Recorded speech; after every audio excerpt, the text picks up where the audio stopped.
Bon sabbat à tous. Bienvenue à nos amis parmi nous aujourd'hui.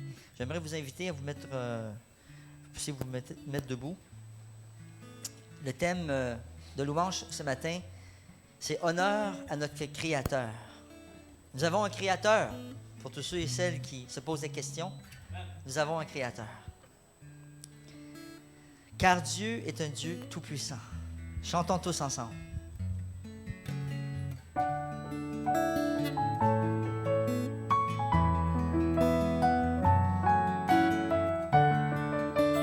Chantez à votre Créateur ce matin. Car Dieu est un Dieu puissant, il règne de son saint lieu avec sagesse, amour. Oui, Dieu est un Dieu puissant, car Dieu est un Dieu puissant, il règne de son saint lieu avec sagesse, amour. Oui, Dieu est un Dieu puissant, car Dieu est un Dieu puissant, il règne de son saint lieu avec sagesse, amour. Oui, Dieu est un Dieu puissant. Oui, Dieu est un Dieu puissant. Oui, Dieu est un Dieu puissant. Oui, Dieu est un Dieu puissant. Comment est notre Dieu? Un Dieu puissant. Donc, si vous avez besoin de puissance ce matin, vous êtes à la bonne place. Devant le Créateur. Mon cœur est affermi, ô Dieu. Je chanterai, je ferai retentir mes instruments. C'est ma gloire. Réveillez-vous, mon luth et ma harpe. Je réveillerai l'aurore. Je te louerai parmi les peuples, éternel. Je te chanterai parmi les nations. Car ta bonté s'élève au-dessus des cieux et ta fidélité jusqu'aux nues. Élève-toi sur les cieux, ô Dieu, et que ta gloire soit sur toute la terre, afin que tes bien-aimés soient délivrés. Sauve par ta droite et exauce-nous. Amen. Tous ensemble.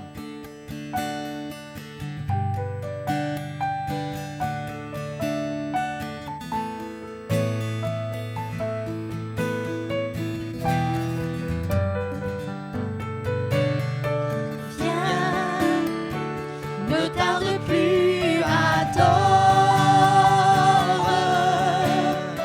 Viens, ne tarde plus, donne ton cœur.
Seigneur, viens, Seigneur.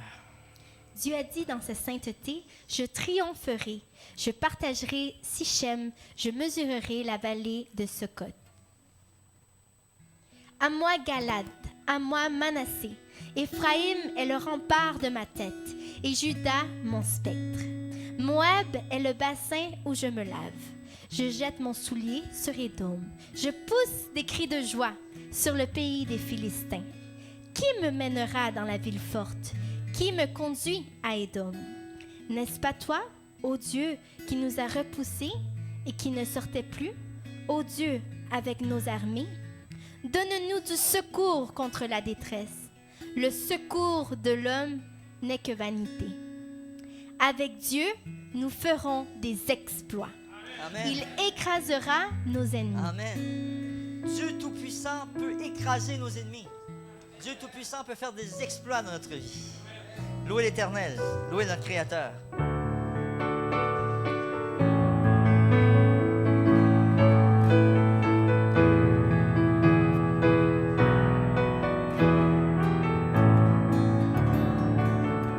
Dieu Tout-Puissant, quand mon cœur considère tout l'univers créé par ton pouvoir,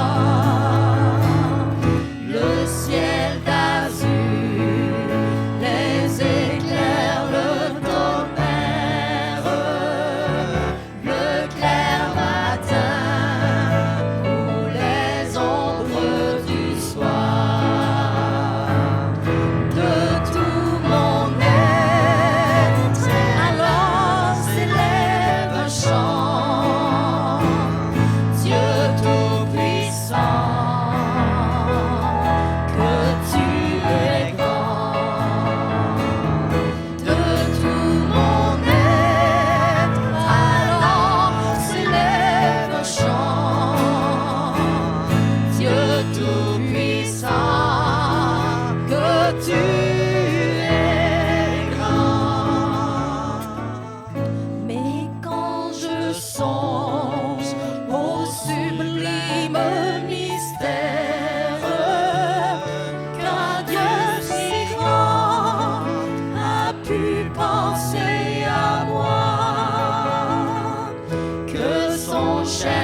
Oui, rien n'est plus grand que ton amour, ô Dieu.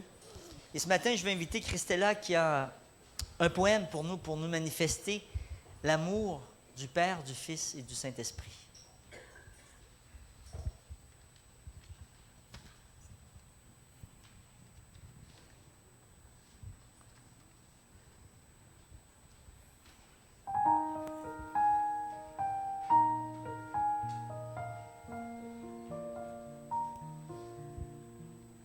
Cher enfant, je t'écris cette lettre avec la même encre intarissable qui a signé ton salut sur la croix. Cette encre qui n'apparaît et ne sauve qu'à la lueur de ta foi. Je ne suis pas sourd à tes cris, ni insensible à ta douleur. J'ai vu tes larmes, j'ai entendu tes appels. Mais, mon enfant, quelle que soit la vallée par laquelle tu passes, ma promesse ne défaille point. Je suis toujours le même, toujours auprès de toi. Ne le ressens-tu pas? Je te l'ai dit, tu es désormais dans ce monde. Ainsi, faut-il que tu te souviennes de moi, que tu n'abandonnes pas, même quand tu te sens étranger. Car tu n'es pas de ce monde. Je reviens très bientôt te ramener à la maison. Je sais que tu doutes, j'entends tes questions. Je te vois marcher là où tu es, te pensant loin de moi. Mais aucune crevasse n'est assez profonde pour que je ne puisse venir te chercher. Alors, pendant que tu marches, ne perds pas espoir. Lève la tête et contemple mes promesses. Contemple l'œuvre de mes mains. Ces fragments de beauté qui subsistent encore. Car, aussi loin que remonte le premier souffle de l'homme, je t'ai aimé. Et pour que tu t'en rappelles, j'ai placé ce tableau autour de toi, cette nature pleine de vie. Ne t'arrête pas sur l'obscurité qui assombrit le ciel de l'humanité, mais prends ton temps et reconnais-moi dans les détails. Chaque création est un cadeau que je te fais. De ce soleil rayonnant dans un charmant ciel bleu, ou qu'il soit éclatant de couleurs à son coucher, jusqu'à la délicate complexité de tes yeux, en passant par les puissantes chutes d'eau intarissables, sans oublier la végétation au cœur de laquelle tu entendras un chant verdoyant. Dans ce monde où chaque espèce animale cohabite, portant en elle un peu de l'histoire que je souhaite te partager. Puisses-tu trouver ma paix en observant ces délicates fleurs. Et que, même en hiver, tu trouves la force de lever la tête pour voir dans les arbres ces promesses, ces bourgeons qui annoncent le retour des jours plus doux. Tout cela est pour toi, afin qu'au plus profond de toi résonne l'espoir de mon retour, l'espoir de monde d'une beauté infinie et éternelle. Je ne te délaisserai point, ton Père qui t'aime.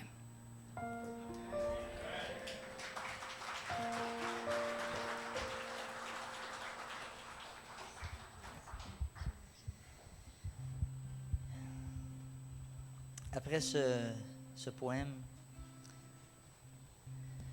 à louange de notre Créateur, j'aimerais vous inviter à entrer en silence en prière.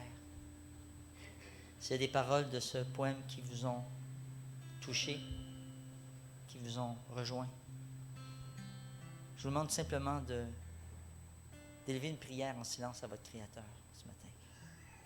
À la fin, je vais faire une prière pour inviter les diacres à recueillir les dîmes et les offrandes.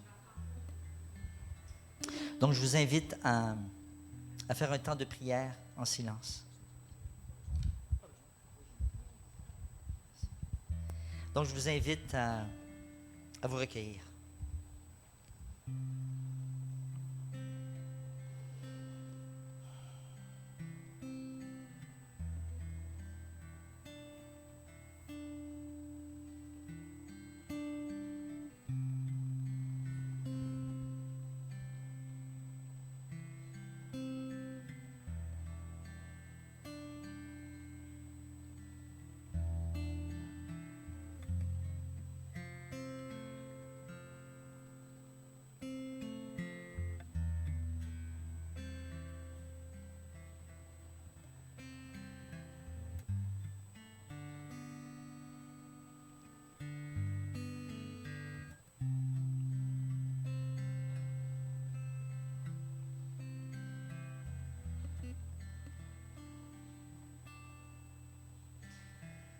Merci, bon Papa du ciel, pour ton amour incommensurable.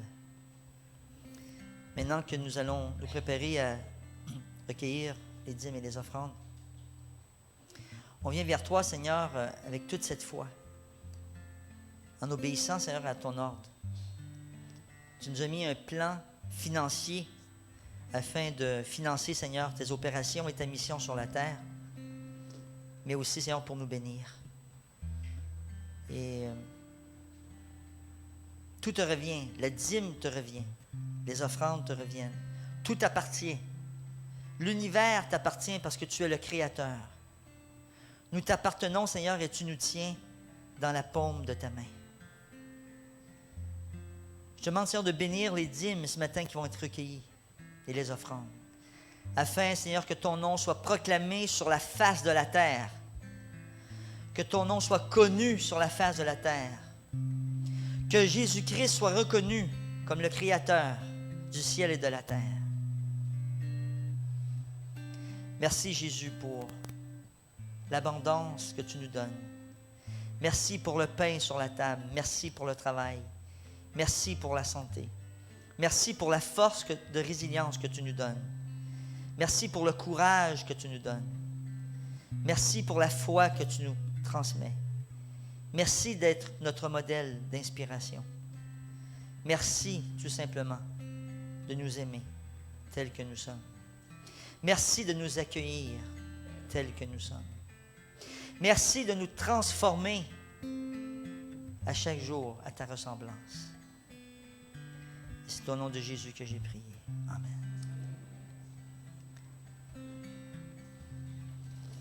Donc, j'invite les diacres à recueillir les dîmes et les offrandes durant ce chant. Digne es-tu, Seigneur, de tout recevoir.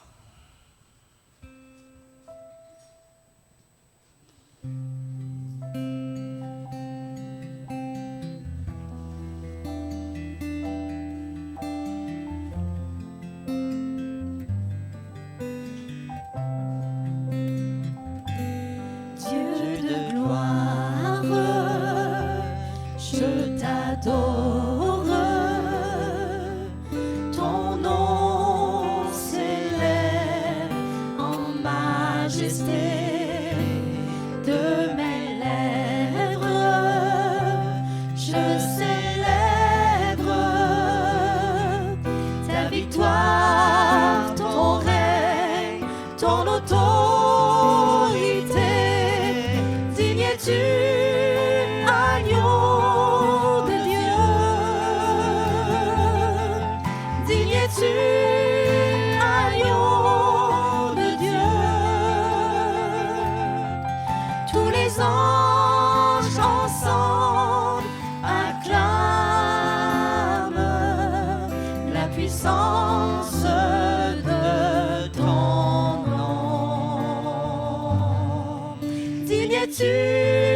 Oui, à toi la gloire, Seigneur. Bénis l'Éternel, ô mon âme. Bénis-nous, Seigneur. Que ta bénédiction soit répandue sur ton peuple.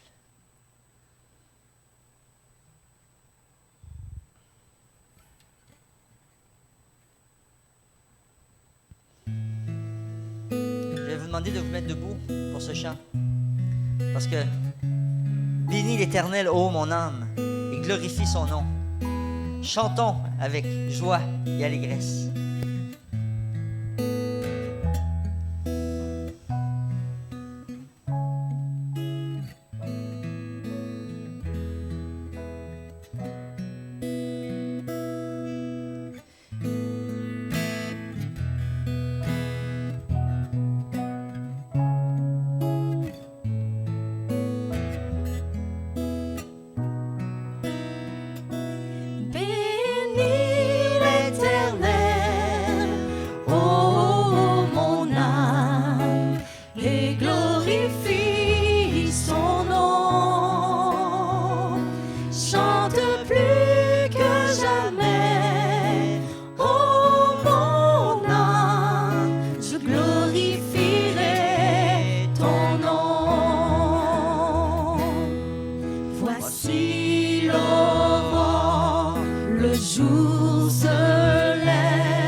Oui, bénis l'Éternel, oh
Amen. Oui, Seigneur, on veut glorifier ton nom ce matin. Vous pouvez vous asseoir. Je lève mes yeux vers les montagnes, d'où me viendra le secours. Le secours me vient de l'Éternel qui a fait les cieux et la terre. Il ne permettra point que ton pied chancelle. Celui qui te garde ne sommeillera point. Voici, il ne sommeille ni ne dort, celui qui garde Israël. L'Éternel est celui qui te garde. L'Éternel est ton ombre à ta main droite. Pendant le jour, le soleil ne te frappera point, ni la lune pendant la nuit. L'Éternel te gardera de tout mal. Il gardera ton âme. L'Éternel gardera ton départ et ton arrivée, dès maintenant et à jamais. Amen. Alléluia. Merci Seigneur. Merci Seigneur. Et je vais déposer mes papiers, moi, de mon côté.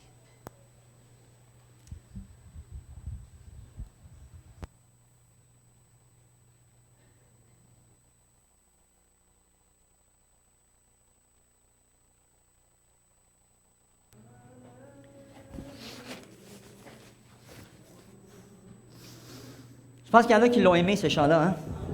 Oui, il est bon, hein? Ah, Seigneur, bénis-nous ce matin. On a besoin de ta bénédiction. Et je remercie, Seigneur, pour la double bénédiction, parce que c'est la première fois ce matin que, comme je disais à Rémi, vous avez un petit bout que je prie là-dessus. Des fois, dans l'équipe pastorale, on fait l'enseignement de l'école du sabbat le matin, et on a la prédication. Mais ce matin, c'était la première fois que j'avais la double bénédiction de pouvoir louer l'Éternel et rentrer dans sa parole en même temps. Donc, je remercie le Seigneur parce qu'il m'a aidé à préparer cette séquence durant la semaine, durant les semaines passées. Et depuis quelque temps, le Seigneur me donne avec, que ce soit avec le pasteur Rémi ou avec le pasteur Vaillant Youth, le désir de commencer à donner des prédications sur des thèmes compliqués. Normand, n'est-ce pas? On va deep. Yes! On va dans le fond, là. On descend. Et vous savez, notre ami Paul a dit dans Hébreux, chapitre 7, ou chapitre 5, au verset 11 à 14, c'est pas pour vous décourager, mais c'est pour nous faire réfléchir, hein, qu'actuellement, on a besoin de nous préparer parce qu'on est à la fin des temps. Moi, je me suis dit, Seigneur, il m'a inspiré à dire, prêche sur l'Apocalypse. Parce qu'il faut prêcher sur l'Apocalypse maintenant. Il faut présenter le message. Et il faut présenter nos enseignements. Il y en a qui vont dire nos doctrines. J'aime bien mieux les enseignements de Jésus-Christ. Il faut les présenter maintenant. Il faut savoir comment les expliquer. C'est du temps d'études. Et récemment, on a eu le ministère études bibliques à Montréal. Normalement, justement, Joanne était là. D'autres personnes, 5 représentants du centre. Claire-Marie était là aussi. On a pu comprendre comment l'Écriture est profonde. Et j'étais à Québec récemment pour donner le même ministère avec Vaillant. Il y avait une cohorte de 50 élèves dans la région de Québec, des gens de Sherbrooke, des gens du Saguenay qui sont descendus pour apprendre comment étudier la parole de Dieu. Est-ce que vous pensez que c'est important? Oui, c'est très important. Je vous le confirme. Parce que Paul, en tout cas, je dis Paul, parce qu'on dit qu'Hébreu va probablement être attitré à Paul. Il y en a d'autres qui vont dire, peut-être pas, peut-être à Apollos. Je parlais avec un ami cette semaine, justement. Peu importe, le texte est là, il nous dit au verset 11. Nous avons beaucoup à dire là-dessus et des choses difficiles à expliquer parce que vous êtes devenus lents à comprendre. Est-ce que je suis devenu lent à comprendre? Oui, je suis devenu lent à comprendre. On est tous tombés dans le piège de devenir lents à comprendre. Vous, en effet, qui depuis longtemps deviez être des maîtres, vous avez encore besoin qu'on vous enseigne les premiers rudiments des oracles de Dieu, de la parole de Dieu. Vous en êtes venus à avoir besoin de lait et non de nourriture solide.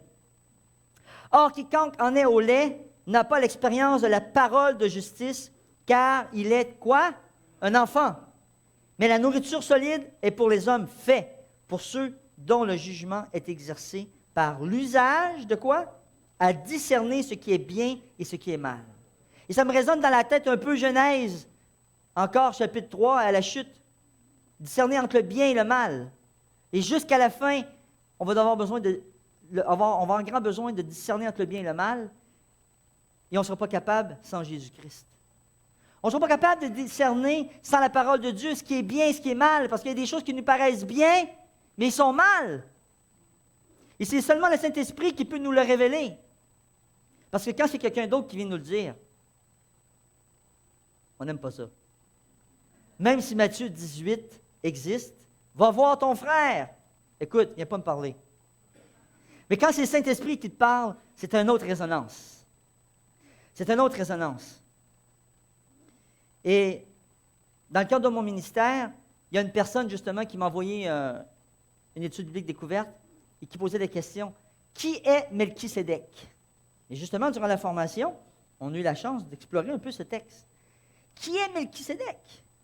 Et plusieurs personnes pensent que Melchisédek, c'est Jésus. Peut-être ce matin, vous avez pensé que Melchisédek, c'est Jésus. Et on va découvrir qui est Melchisédek. Hein? Donc, le titre, le sacerdoce de Jésus selon l'ordre de Melchisédek. Le thème, c'est le sacerdoce de Jésus. Pour tous ceux qui ne sont pas au courant, Jésus a un sacerdoce royal. Et notre lecture ce matin, dans Hébreux chapitre 5, verset 5, nous dit « Et Christ ne s'est pas non plus attribué la gloire de devenir souverain et sacrificateur, mais il la tient de celui qui lui a dit « Tu es mon fils, je t'ai engendré aujourd'hui. » Aïe, aïe, aïe! Quel texte compliqué, parce qu'encore une fois, on a des amis chrétiens qui ne croient pas encore à la divinité de Jésus, que Jésus qui a été engendré, parce qu'ils prennent ce texte-là et c'est mal compris. On va étudier ça ce matin. Il y a beaucoup de matériel. Est-ce que c'est agréable d'étudier la parole de Dieu? Êtes-vous avec moi ce matin après cette louange-là?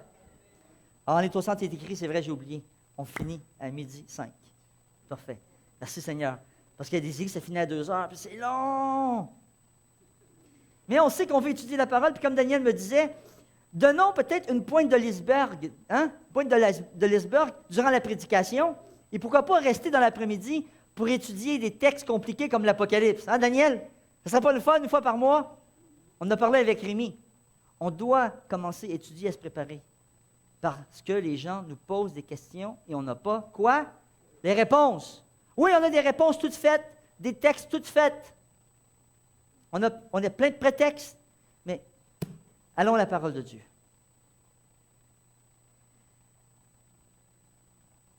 L'un des textes les plus difficiles de la Bible et souvent mal interprété se retrouve dans Hébreux chapitre 7, verset 3. Et si on lit versets 1, 2, 3, on va lire ensemble. En effet, ce Melchisédek, roi de Salem, sacrificateur du Dieu Très-Haut, qui alla au devant d'Abraham lorsqu'il revenait de la défaite des rois, qui le bénit, et à qui Abraham donna la dîme de tout, qui est d'abord le roi de justice, d'après la signification de son nom, ensuite roi de Salem, c'est-à-dire roi de paix, qui est sans père, sans mère, sans généalogie, qui n'a ni commencement, ni de jour, ni fin de vie, mais qui est rendu semblable à qui? Au Fils de Dieu. Ce Melchisédek demeure sacrificateur à perpétuité. Question du jour. Qu'est-ce que l'auteur veut dire quand il dit que Melchisédek est sans père, sans mère, sans généalogie? Il n'a ni commencement de jour, ni de vie, ni fin de vie. Pensez à cette question pendant la prédication, pendant le partage, pendant l'étude.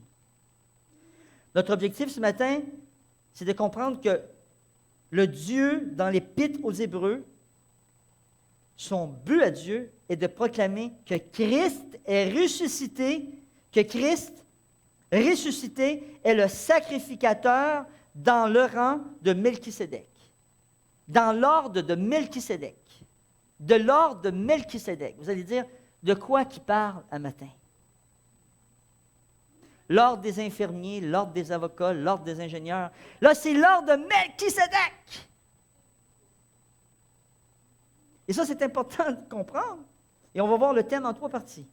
Sacerdoce de Melchisédek, l'homme de foi. Sacerdoce de Jésus, selon l'ordre de Melchisédek. Sacerdoce royal de tous les chrétiens. Vous allez rester surpris que vous êtes impliqués dans cette réalisation du Fils de Dieu je t'ai engendré aujourd'hui. Donc, si on retourne à Melchisédek, la première fois qu'on parle de Melchisédek, c'est dans Genèse, chapitre 14. Okay? Donc, on va se réaliser que Melchisédek est un homme qui existait, un homme en chair et en os. Qui était cet homme? On ne parle pas de son père, ni de sa mère, ni de sa généalogie dans la Bible, comme qu'on parle de la généalogie d'Adam, comme qu'on parle de la généalogie de Jésus, comme qu'on a étudié dans Matthieu chapitre 1. On ne donne pas sa généalogie, mais on sait que cet homme existait. Il existait dans un territoire précis, dans un lieu géographique précis. Genèse 14, versets 17, 18, 19 nous dit les choses suivantes. Après qu'Abraham fut revenu vainqueur de Kédorlaomer et des rois qui étaient avec lui, le roi de Sodome sortit à sa rencontre dans la vallée de Chavé, qui est la vallée du roi. Melchisédek, roi de Salem, fit apporter du pain et du vin. Il était sacrificateur de qui? Du Dieu très haut. Et sacrificateur, dans le mot hébreu qui est là, originellement, il était serviteur du Dieu très haut. Donc, quand vous pensez sacrificateur, pensez serviteur du Dieu très haut. Il était serviteur, sacrificateur du Dieu très haut. Est-ce que Melchisédek offrait des sacrifices d'agneaux et de boucs? Pas encore. Parce que même le service ou l'ordre ou le sacerdoce lévitique n'était pas encore établi, imaginez-vous. Il était sacrificateur du Très-Haut et la tribu de Lévi n'était pas encore établie. L'ordre d'Aaron n'était pas encore établi sur la terre. Imaginez-vous le contexte. Et c'est pour ça qu'à quelque part, Melchisédek est supérieur à Abraham. Et Abraham, qui était? Qui était-il? Le père de la foi. Imaginez-vous, les Juifs disaient, Abraham, c'est notre père. Mais Abraham, c'est notre père à nous aussi. Et je vois Jeanne qui sourit. N'est-ce pas, Jeanne? Oui, Seigneur, merci. Le père de la foi. On voit que Melchisédek, roi de Salem, il bénit Abraham. Melchisédek avait l'autorité de bénir Abraham. Il dit, béni soit Abraham par le Dieu très haut, maître du ciel et de la terre. Qui est Dieu? Maître du ciel et de la terre. Louange à notre Créateur ce matin. Béni, au verset 20, soit le Dieu très haut qui a livré tes ennemis entre tes mains. Alléluia. Parce que si tu as des ennemis, Dieu peut te livrer tes ennemis entre tes mains. Ce n'est pas à toi à te libérer. L'Éternel peut te libérer. Le Dieu très haut peut te libérer. Et Abraham lui donna quoi? La dîme de tout. Ah, intéressant. Melchisédek avait le droit de recevoir la dîme de tout de la part d'Abraham. Pourquoi? Parce qu'il était établi grand prêtre, il était sacerdoce, il était prêtre. La tribu de Lévi n'était pas encore établie. Le sacerdoce lévitique n'était pas encore établi. Donc, qu'est-ce que Melchisédek représente? Selon l'Ancien Testament, le mot Melchisédek signifie roi de justice. Melchi, en hébreu, signifie roi. Sédek signifie justice. Et le mot Salem veut dire paix. Paix. D'après le sens de ces deux noms, et je comprends ce que tu veux dire. Le nom, d'après le sens de ces deux noms, Melchisédek était roi de justice et roi de paix. Ici, l'auteur indique que Melchisédek est le type de Jésus qui est le roi de justice et de paix.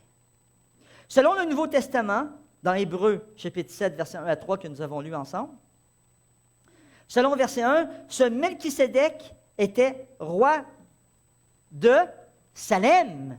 Il était roi d'un territoire, Salem, et prêtre aussi en même temps du Dieu très haut. Ils avaient deux fonctions. Il était roi, et il était quoi? Prêtre. Et Melchisédek représente un type. On va parler de ça tantôt. Il est allé à la rencontre d'Abraham alors que celui-ci revenait de la défaite infligée au roi. Au verset 2, si Abraham lui a donné la dîme de tout, d'après la signification de son nom, Melchisédek est d'abord roi de justice. C'est la signification de son nom. Roi de justice. Ensuite, il est roi de Salem, c'est-à-dire roi de paix. Melchisédek bénit Abraham par le Dieu très haut, le maître du ciel et de la terre. Melchisédek était quoi? Il était prêtre, sacrificateur, en hébreu. N'oublions pas la signification d'origine. Serviteur. Il était serviteur. Question. Par qui Melchisédek avait-il reçu cette fonction si importante de prêtrise? De la part de qui il l'avait reçu? Le texte dit, de Dieu Tout-Puissant. En cause de quoi? En cause de sa foi. Et c'est pas merveilleux de comprendre que Melchisédek, un Cananéen, un païen, avait la foi en le Dieu Tout-Puissant à cette époque.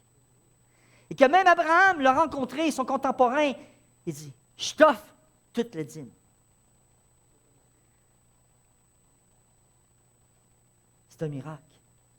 Est-ce qu'aujourd'hui, s'il n'y a pas des païens parmi nous, ne pourraient pas être transformés par la grâce de Christ et devenir des serviteurs de l'Éternel? Parce qu'on va découvrir ce matin qu'on est tous des serviteurs de l'Éternel. Melchisédek était, oui, un païen, un Cananéen. Il avait reçu le don du sacerdoce par la foi, directement de la part de Dieu. Sa position de prêtre lui donnait une autorité sur Abraham.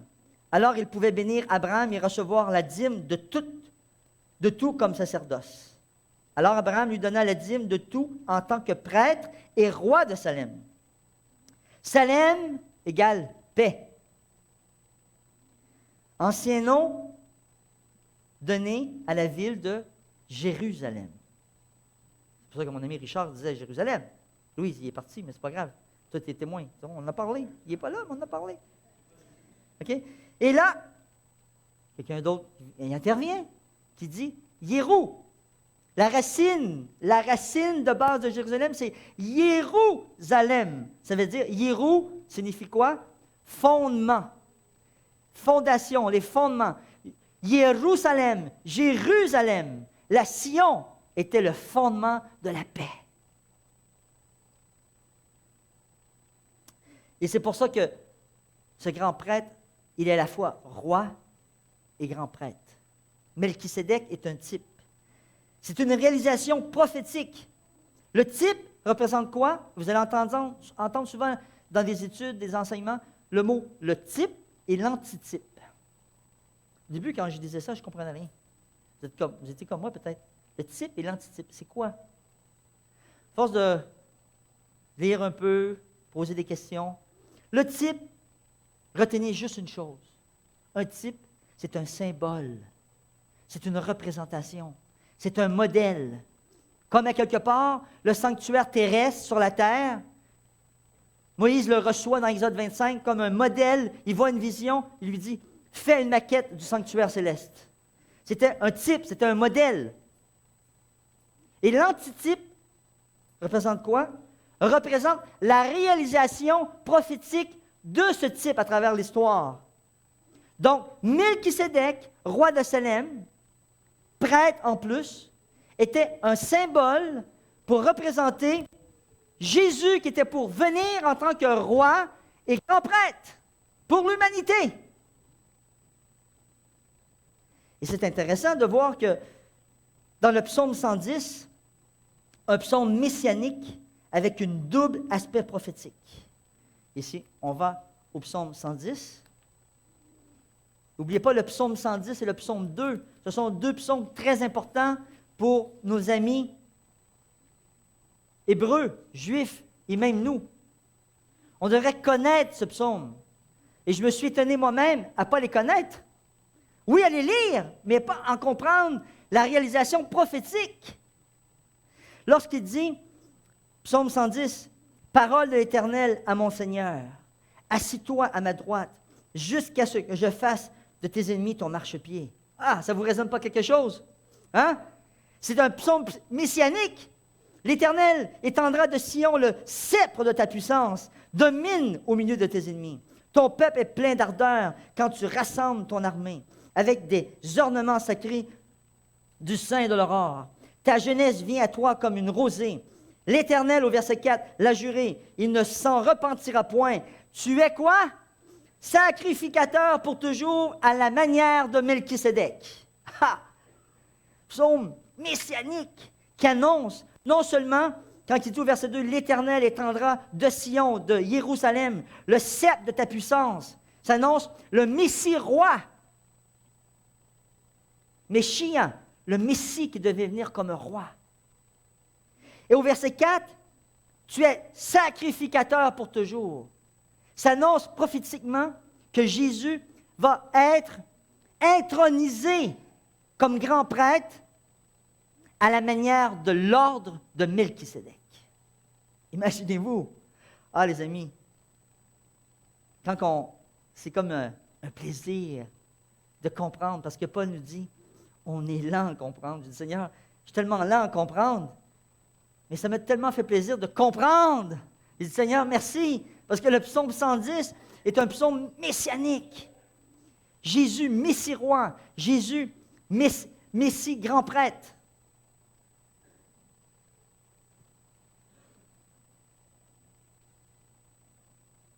Qu'est-ce que cela signifie pour nous?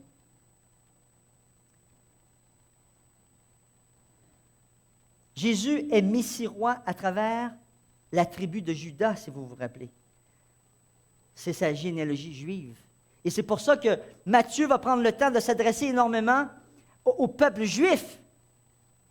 Il va donner la généalogie complète dans le chapitre 1. On l'a étudié récemment. Ce n'est pas pour rien. Il est roi à travers la généalogie David-Salomon, roi d'Israël. Et si vous vous rappelez, qu'est-ce que Nathanaël, je crois que c'est Nathanaël, dans Jean 1, verset 49.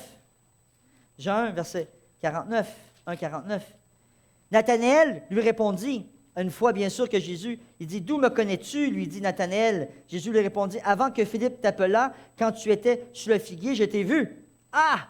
Nathanaël lui répondit, il lui dit, « Rabbi, maître, tu es le Fils de Dieu, tu es le roi d'Israël. » Et là, on voit une association, le titre, « Tu es Fils de Dieu et roi. » Jésus est Messie prêtre à travers une généalogie. Jésus est Messie prêtre, pas à travers une généalogie humaine ou ancestrale. Jésus ne pouvait pas recevoir le titre de grand prêtre à travers le sacerdoce lévitique. Et on comprend encore plus lorsqu'on lit Hébreux chapitre 5, Hébreux chapitre 6, Hébreux chapitre 7. On a des devoirs à faire. Ce n'est pas un sacerdoce ancestral de père en fils. Non. Jésus reçoit le sacerdoce à travers l'ordre de Melchisédek, c'est-à-dire un sacerdoce perpétuel ou éternel. Alors, quelle est la signification de Hébreux chapitre 7, verset 3? Qui est sans père, sans mère, sans généalogie, ni commencement, ni fin,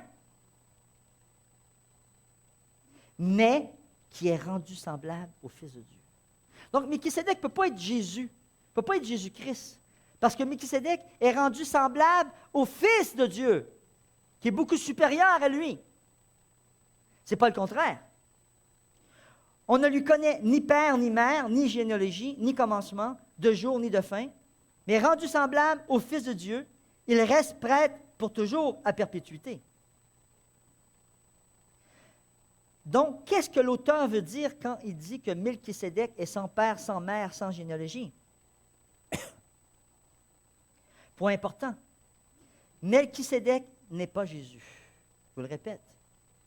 Melchisédek n'est pas Jésus. Enseignez pas que Melchisédek est Jésus. Car selon le verset 3, Melchisédek est rendu semblable au Fils de Dieu et non l'inverse. Ici, l'auteur ne parle pas de l'origine physique de Melchisédek au verset 3. Parce qu'on connaît l'origine physique. On sait qu'il a existé sur un territoire précis, comme homme. Mais il fait référence à sa fonction sacerdotale. la fonction sacerdotale, l'ordre de Melchisédek n'a aucun père, ni aucune mère, sans généalogie, ni commencement, ni fin de vie. Pourquoi? Oui, pourquoi? Jean a dit, comparé au système lévitique. Mais en premièrement, pourquoi qu'il n'y a ni père, ni mère, ni généalogie? Parce qu'elle vient directement de Dieu. Et elle est perpétuelle, elle est éternelle. Et c'est important de comprendre ce verset. Ici, l'auteur ne parle pas d'origine physique, rappelez-vous bien. Cela signifie que son sacerdoce n'est pas ancestral, de père en fils, comme celui du sacerdoce lévitique. Dans Hébreux 7, versets 11 à 16, pour faire référence à ce que je mentionne, « Si donc la perfection avait été possible par le sacerdoce lévitique, » prenez le temps de lire ces textes, « car c'est sur un sacerdoce que repose la loi donnée au peuple. Qu'était-il encore besoin qu'il parût un autre sacrificateur selon l'ordre de Melchisédek? » Pourquoi alors c'était nécessaire qu'un autre sacrificateur apparaisse selon l'ordre de Melchisédek et non selon l'ordre d'Aaron? Il y avait une raison.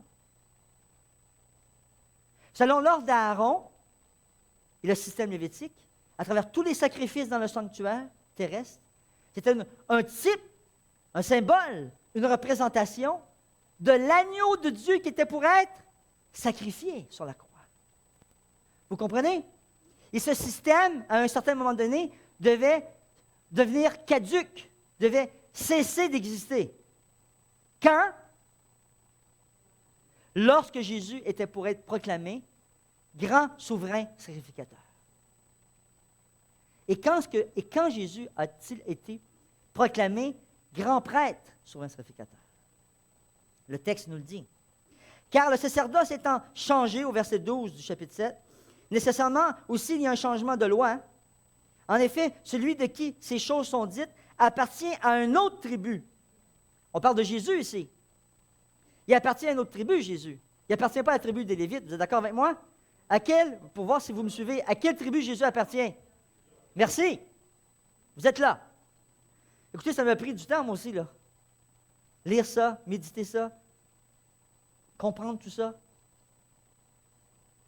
C'est marqué, dont aucun membre n'a fait le service de l'autel. Aucun membre de la tribu de Juda a fait le service dans le sanctuaire. Car il est notoire que notre Seigneur est sorti de Juda. C'est écrit dans le texte. On ne l'a pas inventé. Tribu dont Moïse n'a rien dit pour ce qui concerne le sacerdoce. Cela devient plus évident encore quand il paraît un autre sacrificateur à la semblance de qui? De Melchisédek. Jésus va recevoir son service, sa fonction de grand prêtre à travers le Dieu très haut. Institué non d'après la loi d'une ordonnance charnelle ou ancestrale, mais selon la puissance d'une vie impérissable. Car ce témoignage lui est rendu. Et on cite le psaume. L'auteur aux Hébreux, pour ne pas dire Paul, cite le psaume 110, verset 4. Le psaume 2, verset 7. Tu es sacrificateur pour toujours selon l'ordre de Melchisédek. Parce que cet ordre de Melchisédek, cette fonction, vient directement de Dieu le Très-Haut.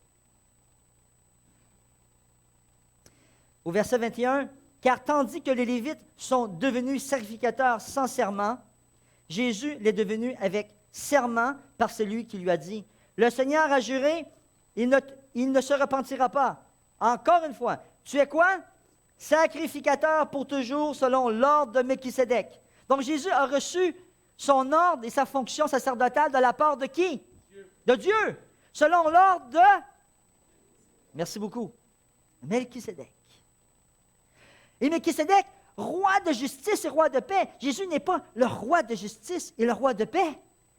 Jésus n'est pas celui qui peut établir justice sur la terre et dans l'univers. Jésus n'est pas celui qui peut nous justifier. Jésus n'est pas celui qui peut nous donner la paix. Jésus, mon ami Jean me dit, non. Oui, Jésus est celui qui peut nous donner la paix. Prince de paix. Une autre prophétie, Isaïe 9. C'est merveilleux de comprendre. Cette expression signifie que Dieu avait donné à Melchisédek un sacerdoce permanent, définitif et éternel, par sa foi. Un sacerdoce qui ne peut pas être transmis de père en fils. Un sacerdoce qui est donné de la part de Dieu directement. Maintenant, est-ce qu'on peut maintenant dire qu'on comprend qui est Melchisédek? On comprend qui est Melchisédek ce matin? En partie? Et bien sûr, je vous invite à lire les textes, à étudier. Mais c'est un homme qui existait. Et cet homme a reçu, selon l'ordre de Melchisédek, un sacerdoce directement de Dieu, comme grand prêtre. Maintenant, sacerdoce de Jésus selon l'ordre de Melchisédek. Étudions maintenant l'antitype, c'est-à-dire la réalisation prophétique. Si vous entendez le mot type, c'est un symbole, c'est une image. Si vous entendez le mot antitype, j'aime pas beaucoup utiliser ces mots-là, mais je vous le dis parce qu'on le lit des fois dans certains livres. Antitype, ça veut juste dire réalisation prophétique du modèle. Donc, Jésus maintenant comme sacerdoce, selon l'ordre de Melchisédek. Hébreux chapitre 5, versets 1 à 10. Regardez comment c'est beau. Regardez la richesse. Comment on est béni d'avoir ce texte. En effet, tout souverain sacrificateur pris du milieu des hommes est établi pour les hommes dans le service de Dieu, afin de présenter quoi? Des offrandes et des sacrifices pour les péchés. Vous voyez, le sacrificateur, à chaque jour, soir et matin, devait offrir des offrandes et des sacrifices. Si on étudie l'enseignement du sanctuaire, qui est tellement important, qui est un enseignement propre au mouvement adventiste à travers la planète, on ne devrait pas négliger ce message. Il dit que ces prêtres offraient des offrandes et des sacrifices. Pourquoi? Pour les péchés. C'est quoi le problème de l'humanité? C'est quoi mon problème? Le péché. Qui peut résoudre mon problème? Ce n'est pas un autre homme. Ce n'est pas un curé. Non.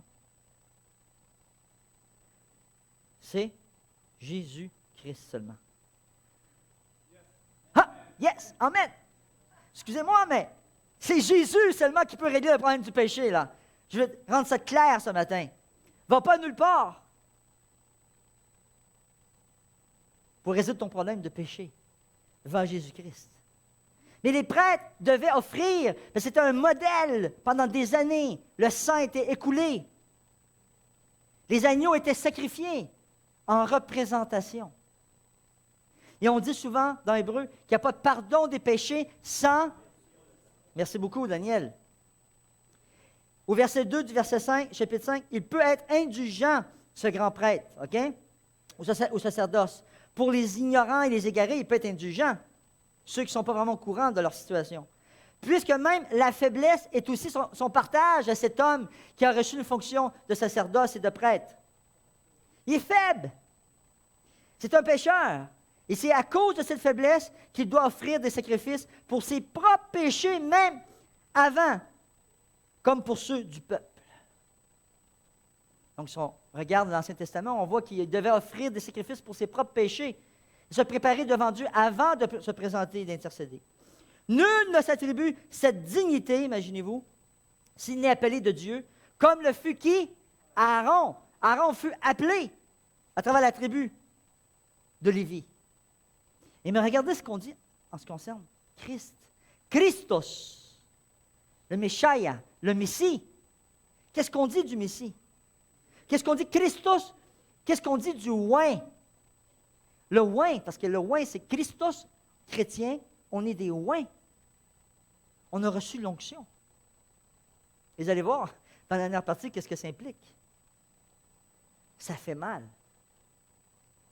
C'est une bonne nouvelle, mais ça fait mal. Et Christ ne s'est pas non plus attribué la gloire de devenir souverain sacrificateur. Est-ce que Jésus a dit, « Ah, je suis souverain sacrificateur? » Non, mais il a dit quand même à un roi, vous vous rappelez sur la terre, « Tu le dis, je suis roi. » Oui, je suis Messie roi. Je suis venu apporter le règne de la grâce, et un jour je vais venir dans le règne de ma gloire. Mais il ne s'est pas attribué. Il ne s'est pas attribué quoi? Le titre de souverain sacrificateur. Mais il la tient de celui qui lui a dit, quoi? Tu es mon fils. Tu es mon fils, c'est une expression qu'on donnait au roi d'Israël. Quand quand Salomon et David étaient intronisés comme rois, il y avait 3 types de personnes qui étaient oints. Quels étaient ces 3 types de personnes-là? Il y avait les rois, il y avait les prophètes et les sacrificateurs. Merci. Il dit maintenant, tu es mon fils, et ce titre était donné au roi d'Israël. Fils de Dieu. Qu'est-ce que ça voulait dire? Ça voulait dire représentant de Dieu sur la terre. Les rois d'Israël devenaient des représentants de qui? De Dieu sur la terre. Imaginez-vous. C'était quelque chose. Ils avaient toute l'autorité pour parler au nom de Dieu. Et on se rappelle très bien que certains rois ont été punis lorsqu'ils ont voulu exercer le rôle de sacerdoce au lieu de quelqu'un qui appartenait à la tribu des Lévitiques. On n'ira pas en détail. Mais un roi ne pouvait pas exercer cette fonction-là. Mais Jésus, merci, mais Jésus, il reçoit la double fonction. Il est Messie-roi, il est Messie grand prêtre, sacrificateur. Il dit, parce qu'il l'a reçu, tu es mon fils, et Nathanaël lui dit, tu es le fils de Dieu. Tu es fils de Dieu, tu portes le titre de fils de Dieu. Tu es représentant de Dieu sur la terre. Tu es le roi d'Israël. Vous comprenez la profondeur de cette petite phrase de Nathanaël? Je n'avais jamais compris ça. Je n'avais jamais compris. Les amis, je partage avec vous ce que j'ai découvert. Je suis dans l'allégresse. Nathanaël lui dit une petite phrase. Tu es fils de Dieu, tu as le titre de fils de Dieu. Tu es roi d'Israël. Jésus est notre roi.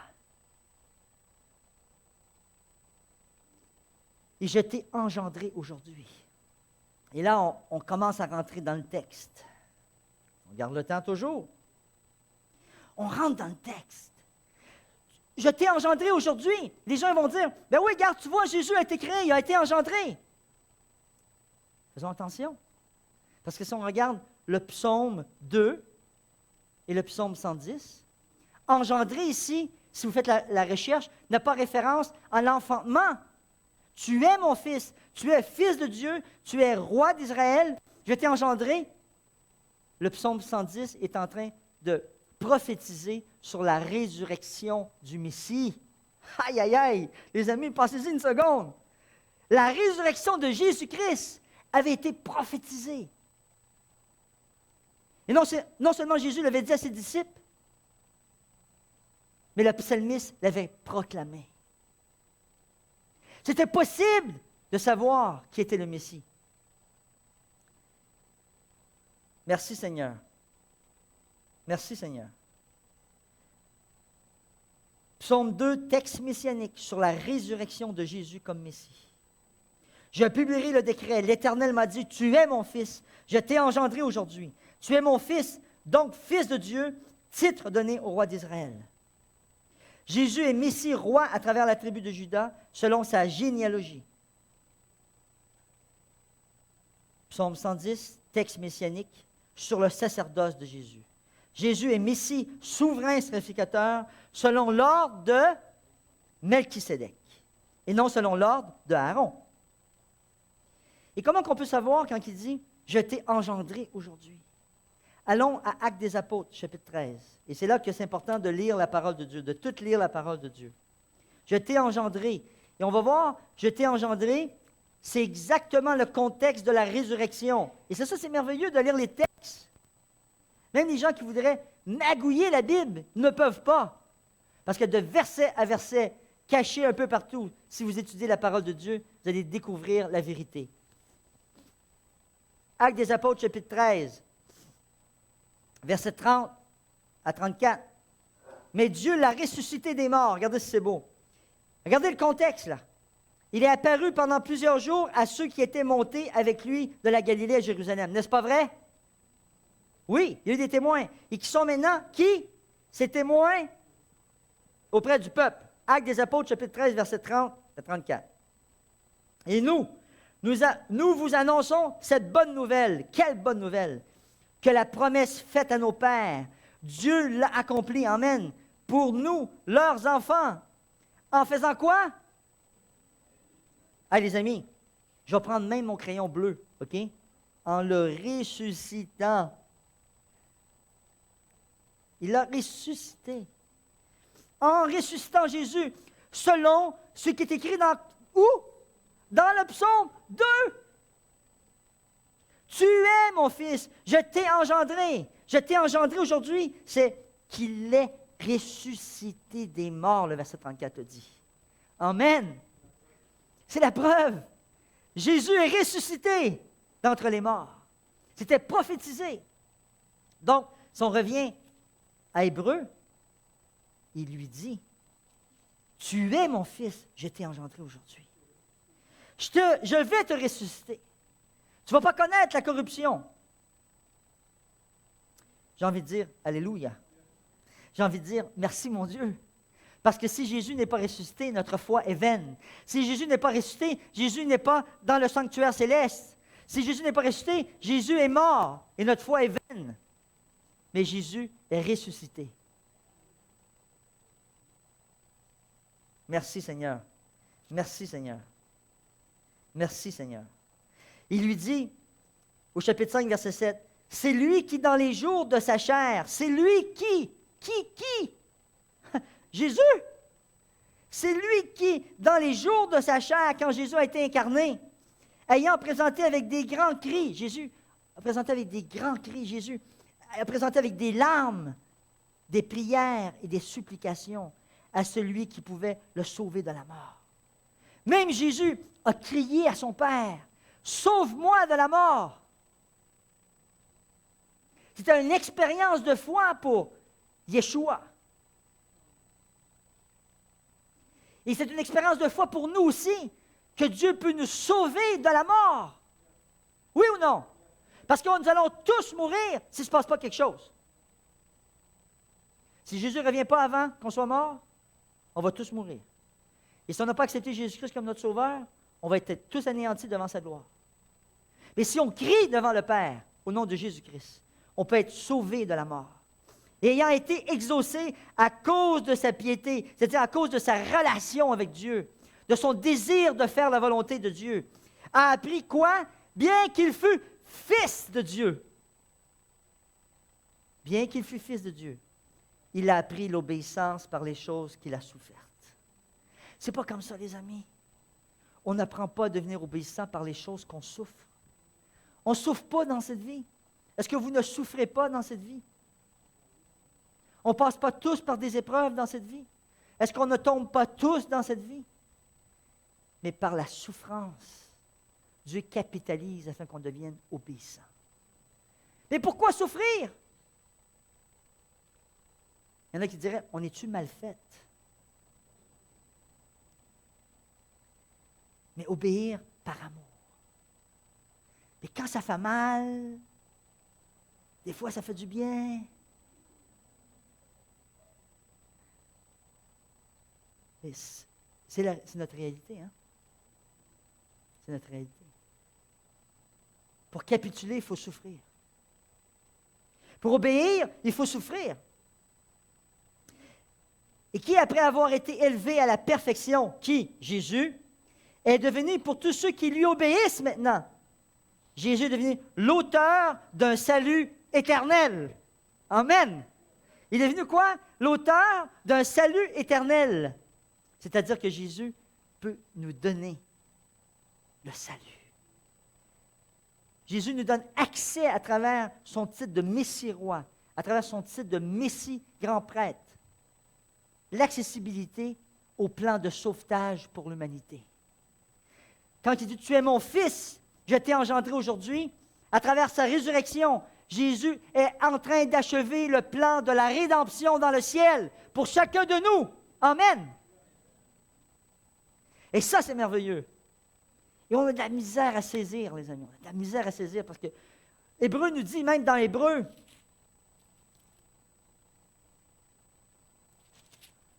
je me rappelle un texte dans Hébreu, sinon vous allez vous rappeler. Chapitre 12.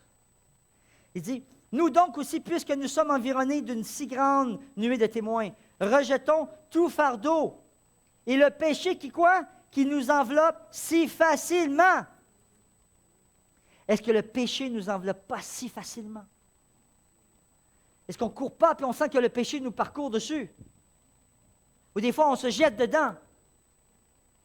Mais le Saint-Esprit nous révèle, il nous dit que nous avons un grand prêtre, Jésus-Christ, dans le ciel, qui intercède pour nous. Et comment on peut le savoir? C'est marqué dans chapitre 7, Hébreux, verset 25. Il nous offre accès au plan de sauvetage. Il nous dit maintenant, c'est aussi pour cela Jésus, qu'il peut, sauver parfaitement ceux qui s'approchent de Dieu par lui. Est-ce que Jésus peut sauver tout le monde? Oui. Si quelqu'un s'approche de Dieu à travers Jésus, est-ce qu'il peut être sauvé parfaitement? Oui. En cause de sa résurrection, à cause de sa fonction sacerdotale comme grand prêtre. Étant toujours quoi? Vivant pour intercéder en leur faveur. Alléluia. Parce que Jésus intercède. Jésus plaide auprès de Dieu, auprès du Père pour nous. On est dans un temps de grâce encore. Merci Seigneur. Merci Seigneur. Mais le jour qu'on va traverser la rue, qu'on va se frapper, qu'on va mourir, c'est fini. Et je vais vous le dire parce que, écoutez, on m'appelle, ça fait quelque temps, là, 2-3 jours, là, dimanche passé. On m'appelle pour me dire que ma mère a eu un ACV. Donc, un caillot qui est passé au sang. Ce n'est pas une hémorragie, mais c'est un caillot qui est passé au sang. Et je m'en attendais. Ma mère a 72 ans, elle fume. Ce n'est pas un mauvais témoignage que je donne de ma mère, c'est une réalité de plusieurs personnes ici au Québec. Le style de vie. Je m'attends, je dis, quand même, c'est bon, 72 ans avec la consommation de cigarettes, là. 2 paquets de cigarettes par jour, en moyenne. Maintenant, elle a chuté à 10 cigarettes par jour. Ça fait longtemps déjà, des victoires. Lâche pas, man. Ha! Non, je lâche pas ma cigarette. Lâche pas ma cigarette. Oh oui, c'est ça, les amis. Aimer dans la boucane. Mais j'allais visiter ma mère. Puis je disais à mes amis, écoute, prépare-toi. Tu sais, change de vêtements, mais quelque chose que tu n'aimes pas, tu sais. Non, vous comprenez ce que je veux dire? C'est la réalité. J'ai été un fumeur toute ma vie. Parce que quand j'étais petit, mon père fumait 3 paquets de cigarettes, il est mort d'un cancer des poumons, ma mère en fumait 2, ça faisait 5 paquets de cigarettes par jour dans la maison. Allez, les amis, je vais dans le boucan, moi, là. OK? Puis là, quand j'ai appris un jour, quand j'avais 35 ans, qu'elle fumait secondaire, elle pique la cigarette, j'ai dit, tu vas me mettre à fumer? Non, c'est. Tu sais, comprenez ce que je veux dire? Ça n'a pas d'allure. Mais pour vous dire que c'est dangereux. Et on m'appelle, on me dit, regarde, une de mes tantes, sa soeur qui vit encore à Sherbrooke, une des survivantes. Elle me dit, ta mère est rentrée d'urgence à l'hôpital. Ma mère en a eu peut-être un ACV le mardi ou le mercredi. Elle ne savait pas qu'est-ce qui se passait, là. Peut-être dans la secousse, elle a mis sa main sur le rond de poêle, sur la cuisinière, pour dire ça en français correct. Elle s'est brûlée la main. Elle a été capable de s'emballer la main, dire, OK, qu'est-ce qui se passe ici? Finalement, mardi, mercredi, jeudi, sa soeur l'appelle. Moi, ça a donné que je ne l'appelais pas. Habituellement, je l'appelle 2 fois par semaine. Ça donne que je ne l'appelle pas. Sa soeur l'appelle, elle n'est pas capable de parler. Elle n'est pas capable de parler. Elle dit, oh, on monte. On monte. Elle va la voir, pas capable de la convaincre d'aller à l'hôpital. Pas capable de la convaincre de m'appeler, imaginez-vous. Et je dis, Seigneur, ça t'appartient. Là. À un moment donné, c'est comme si, je disais, ça ne se peut pas. Elle est restée jeudi, vendredi, samedi, dimanche à la maison avec son ACV. Encore vivante. Encore vivante. Imaginez-vous. OK? Encore vivante. Est-ce que Dieu n'est pas miséricordieux? Elle monte à l'hôpital, puis là, je reçois vers 10h, moins quart, 11h, moins quart, un appel de ma tante. Ta mère est à l'hôpital, elle vient de faire un ACV. Maman mia. On monte à Sherbrooke lundi, mardi. On rentre à l'hôpital, on regarde ça. Ma mère, bon, l'ACV a passé dans le caillot côté gauche, perte de la parole, côté gauche, frontal. Côté droit du bras, évidemment, côté physique, c'est le côté droit qui est affecté. Le bras droit haut, paralysé. La main brûlée. Je dis, Seigneur, comment tu as fait pour la maintenir en vie? 2 jours d'analyse, on se rend compte que madame, c'est-à-dire ma mère, elle a la carotide. Et là, j'ai pensé à André. Je dis, hey André, mon ami, j'ai un ami qui a une carotide, de problème de carotide. Elle avait la carotide bouchée à 100%. 100%, les amis. Ça, c'est de l'excellence. Hein? Moi, je préfère vous le partager pour vous le dire, là. Ça, c'est de l'excellence, OK? Une cigarette, là, ça fait sa job. Mais Jésus aussi est capable de faire son travail. À 100%. Merci, Jean. Et là, la carotide, le médecin me dit, de la mauvaise nouvelle, il y a une bonne nouvelle. Pourquoi? Parce qu'il n'y a plus de sang qui passe dans la carotide. S'il arrête du sang qui passe encore, il y a un risque d'un autre caillot. Il dit, hey, vous êtes bénis, il n'y a plus de sang qui passe. Oui, mais il passe par où? J'ai dit, la machine est bonne. La machine est bonne. Dieu, là, il nous a fait qu'on a même des vaisseaux sanguins dans le cou, là, André, là. Okay? Il y a des vaisseaux sanguins dans le cou, il y a des veines partout, ça passe. Hey, ils ont pris le relais, eux autres. Tous les petits vaisseaux, les petits vaisseaux que vous frappez des fois, là, vous dites, ils ne sont pas importants, ceux-là. Là. Faites attention. Okay? Ils ont pris la relève, puis tout le sang est monté au cerveau. Le sang est monté au cerveau. L'oxygène. Ah. Donc, on est en attente parce qu'elle est vivante encore. Donc, elle va aller dans un centre de réhabilitation pour retrouver la parole. Je parlais à Nicole récemment, qui me donnait un témoignage de quelqu'un qui a passé par une expérience similaire, qui a retrouvé la parole. J'espère que ma mère va retrouver la parole. J'espère que ma mère va pas me parler. Elle m'écoute. Je ne sais pas quels sont les dégâts. Mais je peux juste vous dire que Jésus est mort pour elle. Jésus est ressuscité pour elle. Et je continue à intercéder pour elle. Donc, c'est la réalisation historique et c'est la réalisation prophétique. Le sacerdoce de Jésus ne pouvait pas venir de l'ordre lévitique, car c'est un sacerdoce ancestral. Qui avait reçu sur la terre ce sacerdoce perpétuel? C'était Melchisédek. Et Jésus devait le recevoir comme fils de Dieu, engendré à sa résurrection. C'est-à-dire que Jésus recevait une double onction, comme un roi et comme grand prêtre. Et comme Messie, il peut nous sauver. Même ceux qui sont dans des situations critiques comme ma mère. Seulement, le Saint-Esprit peut utiliser cette situation pour lui parler. Seulement Dieu connaît le cœur de ma mère. Ma mère, c'était une bonne femme. Ce n'est pas parce que c'est ma mère, mais elle fait beaucoup d'évangélisation, ma mère. Beaucoup d'évangélisation. C'est une catholique ancrée, comme j'étais catholique ancré avant. Et c'est Jésus qui sauve. Et le jugement appartient à Dieu. Je ne peux pas la juger.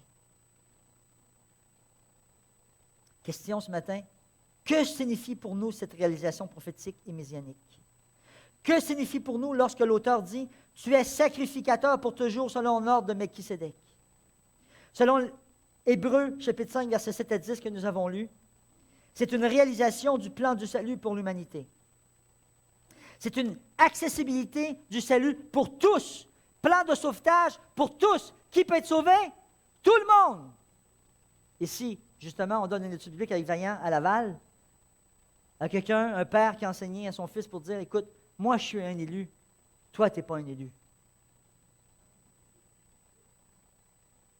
Il y a des gens qui croient ça. Moi je suis un élu, toi tu n'es pas un élu.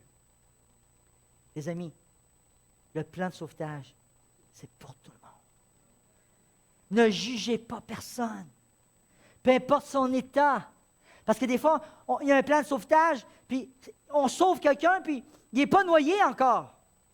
Et des fois, on sauve quelqu'un, il a avalé de l'eau, là, ça sort des poumons. Là, puis là il faut frapper, il faut pomper, là, puis il y a de l'eau qui sort. Jésus peut sauver n'importe qui, dans n'importe quelle circonstance, à n'importe quel moment. Donc, ne jugez pas personne à ce que vous voyez, mais soyez des frères et des sœurs en Jésus-Christ dans le plan de rédemption pour le plan de sauvetage. Ne regardez pas la couleur, ne regardez pas l'odeur, ne regardez pas ce que la personne dit. Non. Parce que Jésus est mort pour sauver l'humanité. Il y a des choses meilleures et encore favorables qui nous attendent. On est de ceux qui vont hériter des promesses de Dieu. Comment? Dans Hébreux, chapitre 6, verset Versets 11, 12, 13. Nous désirons que chacun de vous montre le même zèle pour conserver quoi? Jusqu'à la fin, une pleine assurance. Une pleine espérance, pardon. En sorte que vous ne vous relâchiez point et que vous imitiez ceux qui, par la foi et la persévérance, héritent ou hériteront des promesses. C'est une question aussi de foi et de persévérance. Si tu tombes, relève-toi. Crois que Dieu peut te sauver. N'écoute pas ce que les gens te disent, parce que tu vas périr. Persévère, persévère, persévère, c'est le mot d'ordre. Parce que Jésus est mort pour toi. Deuxième point important à se rappeler. À travers cet ordre de Melchisédek, Messie, grand prêtre, le système lévitique ou de prêtrise est devenu caduc. Il n'existe plus. Il ne sert plus à rien. Et c'est dans Hébreux, chapitre 7, versets 11 à 17 que nous l'avons lu. Tout système qui proclame que nous devons passer par un prêtre pour le pardon de nos péchés est un faux système religieux. Pouvez-vous répéter cette phrase-là? Tout système qui proclame que nous devons passer par un prêtre pour le pardon de nos péchés est un faux système religieux. Donc, pensez-y une seconde, parce qu'on a un seul prêtre. On n'a plus besoin de passer par un homme. À l'époque lévitique, oui, mais le système caduc, non, c'est fini. Il est caduc, le système lévitique. Le sang des boucs, le sang des agneaux ne sert à rien. C'est le sang de Jésus-Christ qui sauve. L'agneau de Dieu qui enlève le péché du monde. Donc, à l'époque, confessez vos péchés à droite et à gauche. Allez directement à Jésus-Christ, le grand prêtre.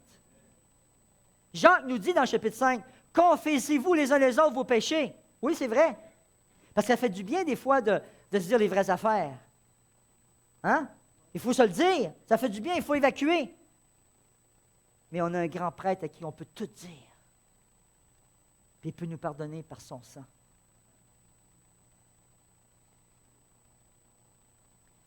Jésus est notre grand prêtre, notre souverain sacrificateur. Et là, c'est l'établissement, finalement, troisième point important pour nous aujourd'hui. C'est l'établissement du sacerdoce universel au royaume des sacrificateurs. Wow! Maintenant, on établit, à travers cette grande vérité, roi de Melchisédek, l'ordre de Melchisédek, l'établissement de quoi? Du sacerdoce universel. Apocalypse 1, regardez ce qu'on nous dit. Verset 6, on peut commencer au verset 5.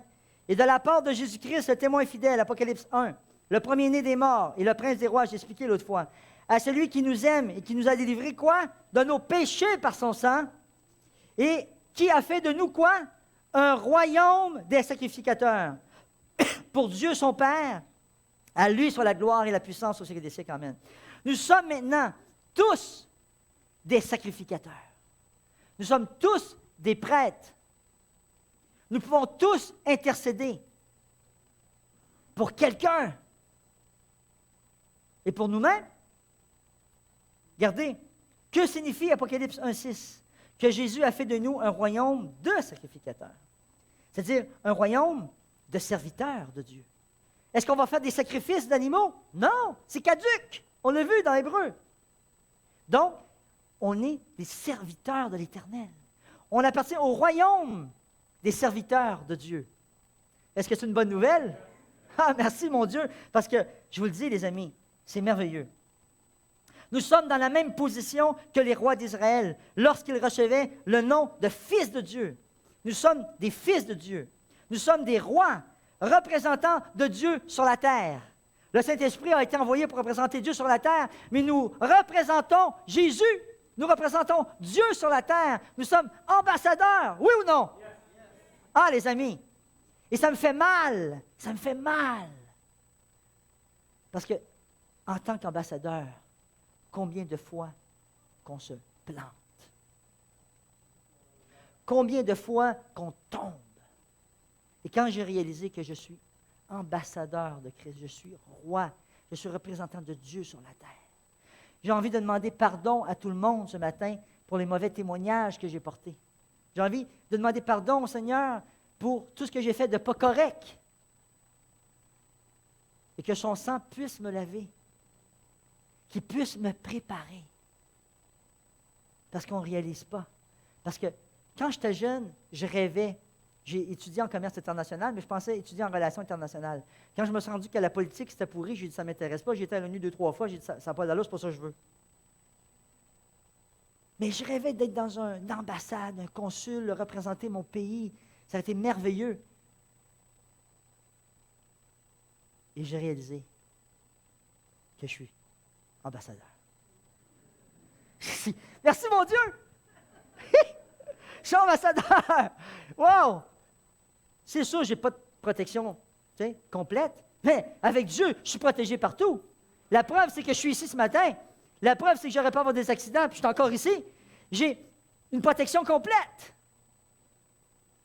Donc, vous êtes ambassadeur de Christ. Nous sommes une race royale, selon 1 de Pierre, chapitre 2, versets 4 et 10. Le temps est passé tellement vite, les amis, mais tout ça, c'est connecté.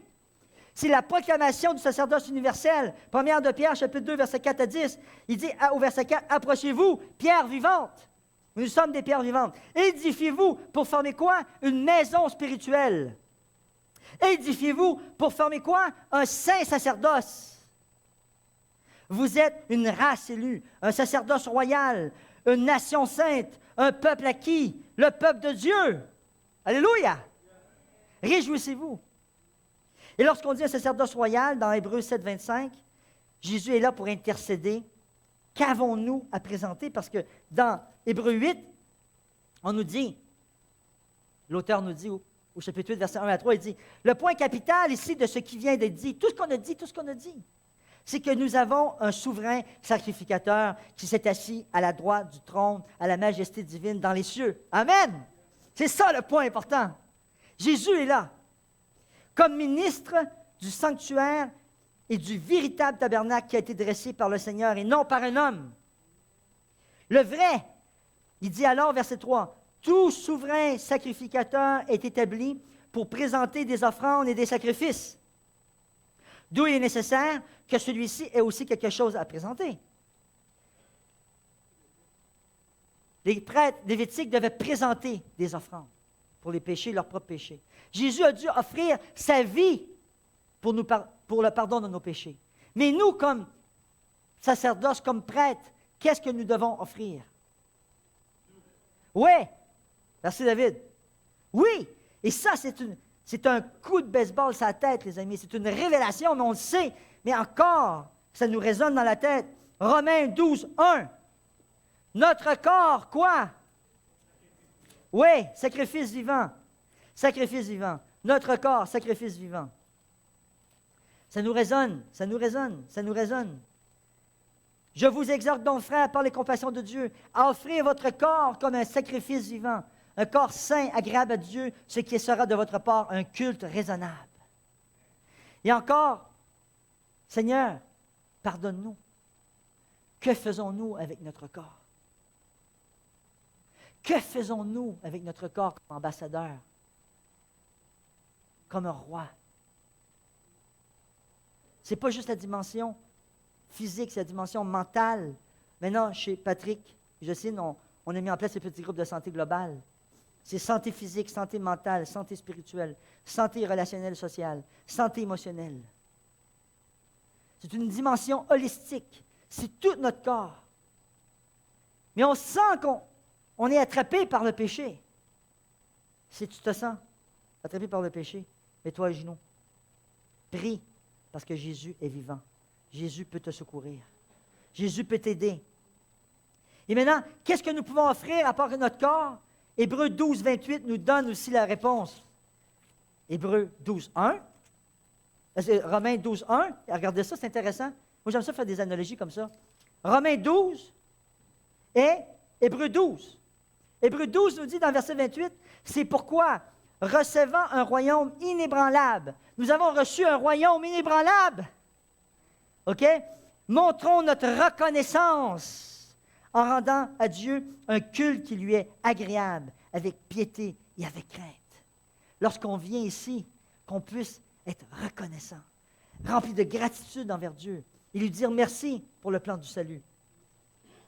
Avec piété et révérence, avec crainte de l'Éternel.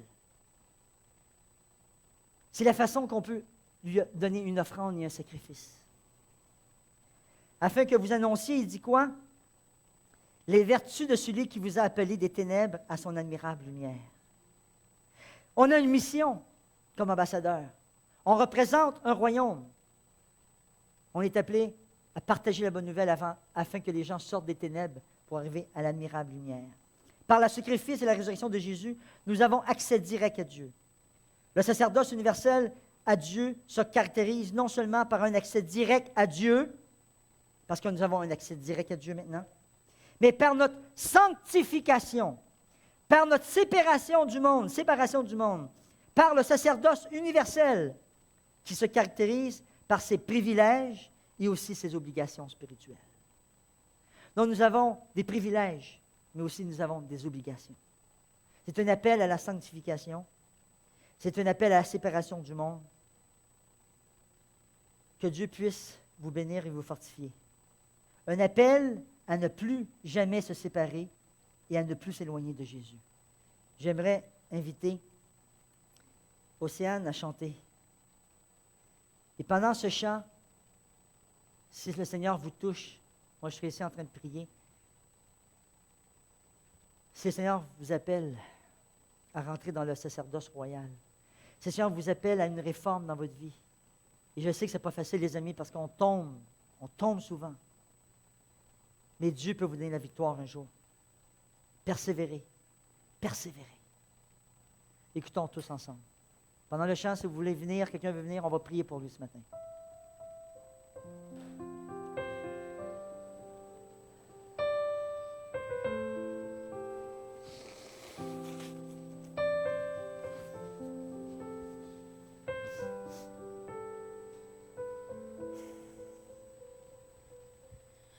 Je n'avais plus les mots, je ne ressentais plus rien.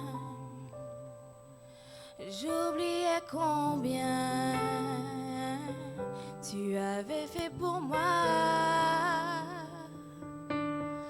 Tant de bénédictions, tant d'amour déversé pour moi. Pourtant mon cœur était fermé à ton appel. Tu connais mon cœur, tu connais mes faiblesses.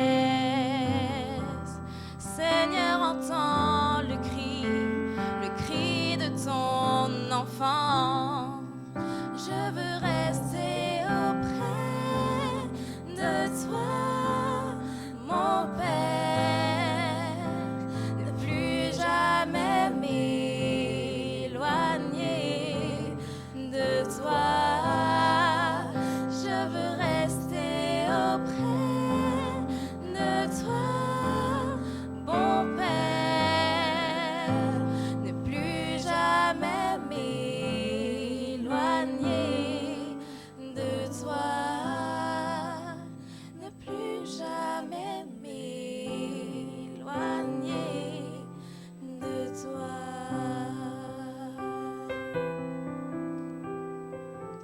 C'est vers toi, éternel Seigneur, que se tournent mes yeux. C'est auprès de toi que je trouve mon refuge. N'abandonne pas mon âme.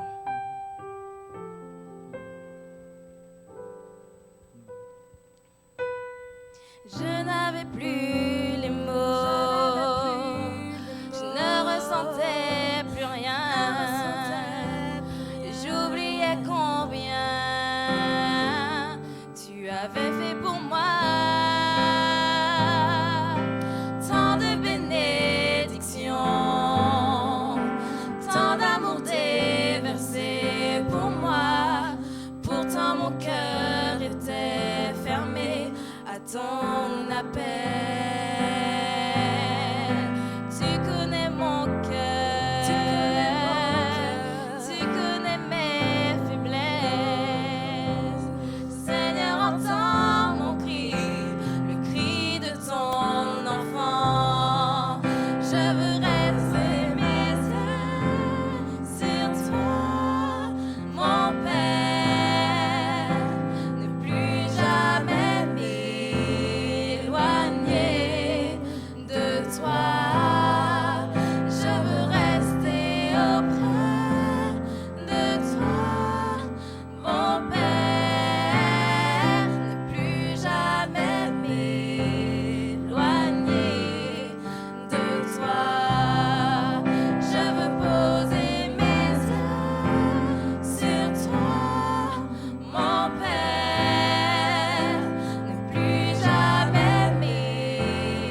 Ce matin, je fais un appel à tous ceux qui veulent renouveler leur alliance avec Jésus, qui peuvent simplement se mettre debout. Tous ceux qui veulent s'approcher de Jésus-Christ comme leur grand prêtre et prendre une décision afin qu'il soit leur Messie. Amen. Peut-être ce matin, il y a quelqu'un parmi nous qui aimerait qu'on puisse prier pour lui. Et je te demande de t'approcher ce matin sans crainte parce que ton grand souverain sacrificateur, c'est Jésus-Christ. Si tu veux donner ta vie à Jésus ce matin, amen, viens, nous allons prier pour toi. Nous allons intercéder. Parce que c'est Jésus seul, c'est seulement Jésus qui peut transformer ta vie. C'est seulement Jésus qui peut te sauver. C'est seulement Jésus qui peut te restaurer. Et si dans ta marche chrétienne, tu sens que c'est lourd, tu sens que c'est difficile, approche-toi de Jésus-Christ, ton souverain sacrificateur. Parce que ton souverain sacrificateur est mort pour toi. Le souverain sacrificateur a donné sa vie pour toi. Jésus t'aime. Apocalypse chapitre 1 le dit. Jésus t'aime.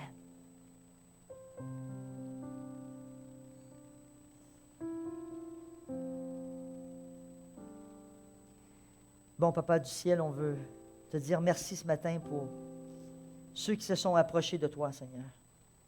Certains en silence depuis leur place. D'autres, Seigneur, comme Nadia qui s'est approchée ce matin. Puisses-tu la bénir, la fortifier, Seigneur, et l'aider dans son cheminement spirituel afin qu'elle puisse donner sa vie complètement à toi chaque jour, Seigneur. Merci pour ceux et celles qui cherchent ta parole.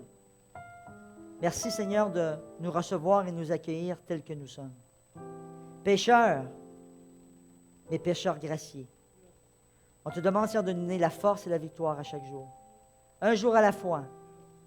Le passé est terminé. Le futur ne nous appartient pas. Mais Seigneur, on veut te demander ce matin de nous aider afin qu'on ne s'éloigne pas de toi, Seigneur. Aide-nous à ne pas nous séparer de toi. Ne permets pas que les choses de ce monde et les plaisirs de ce monde nous séparent de toi, Seigneur. Prends pitié. Entends nos cris. Entends nos larmes. Entends notre désespoir. On est devant toi, Seigneur, comme tes créatures faibles, languissantes.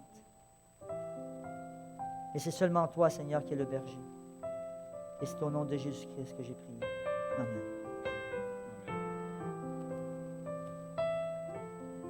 Vous pouvez vous asseoir et attendre qu'on vous donne l'ordre pour sortir, s'il vous plaît. Si vous êtes dans la région de Montréal, ne manquez pas de nous visiter au Centre Il est écrit, situé au 4505 boulevard Rosemont. Chaque samedi à 10h30, un message biblique y est présenté et une large place est faite à la musique, la prière en toute simplicité. Pour connaître nos autres lieux de rencontre dans la province du Québec, visitez ilétécrit.tv ou appelez-nous au 1-866-729-3515.